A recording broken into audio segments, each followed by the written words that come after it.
Travel as far away from your own culture as possible.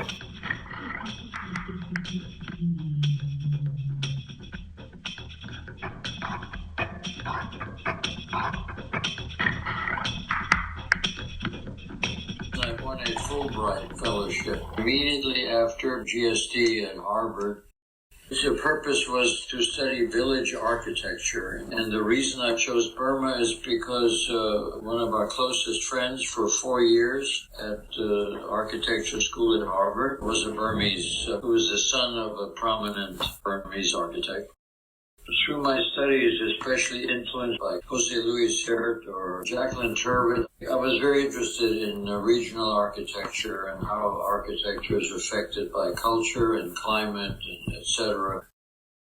Arriving in Burma, and I think it was in June of 57. So there were two missions there. One was I wanted to study village architecture, and the other was teaching in a newly established school of architecture. And partly as a demonstration, and partly because I had fallen by then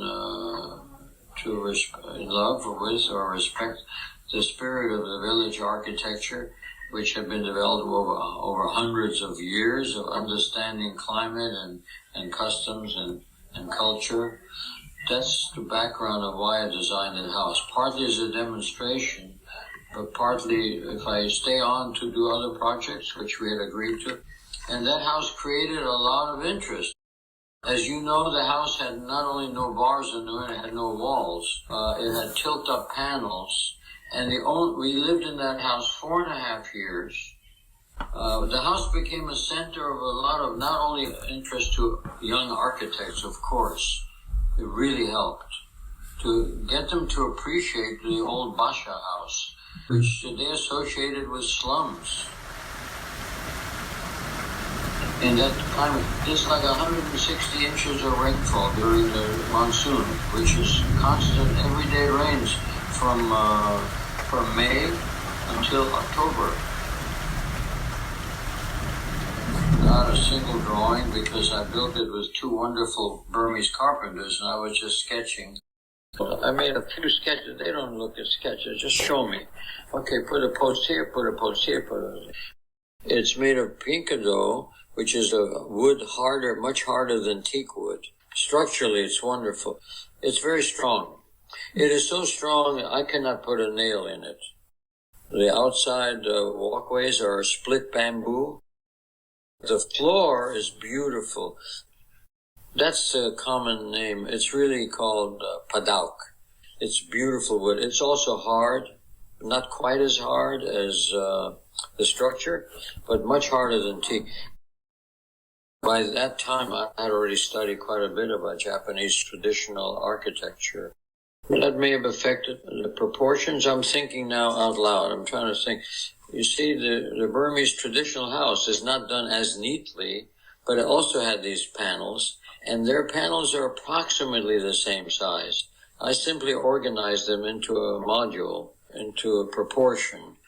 Maybe a little different from village houses, but village houses all over Burma had these things that go up and down, all woven. It's amazing. They take bamboo and they split it horizontally it's almost into a little thicker than paper, almost like this. And they weave all these mats. So they make panels out of bamboo. When you approach the house, the kind of a fence, those are woven from bamboo. But the sides of the house are much finer, and that's all woven bamboo. But I organized them into a frame. Very often, in a village house, they don't bother with a frame.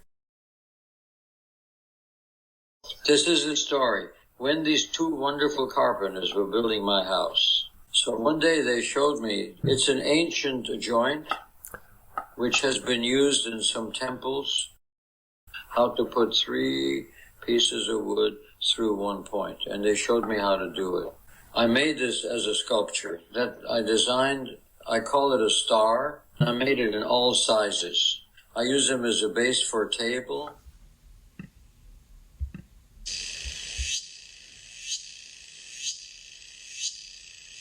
So I was going to like a curtain that slides around the perimeter of the house. There's a horizontal member through which the panels are hinged. And I was going to put a track there so you could pull it like a curtain. So at night we could put a curtain and the whole house would be enclosed with mosquito netting. Before I made the connections and sew it together, I had an idea to see if it works. This beautiful thatch roof, what if we spray it with chemical mosquito? We didn't know about, DDT. I don't remember. Maybe we sprayed it 3 times. This stuff must have been powerful. Apparently it didn't affect our health. And every place we went, we had to sleep under mosquito net. All the trips to Bagan and the first year in the British Pucka House, sleep under this enclosure. My wife hated it because there used to be bugs on the outside looking. They look at us, the ones that can't get in.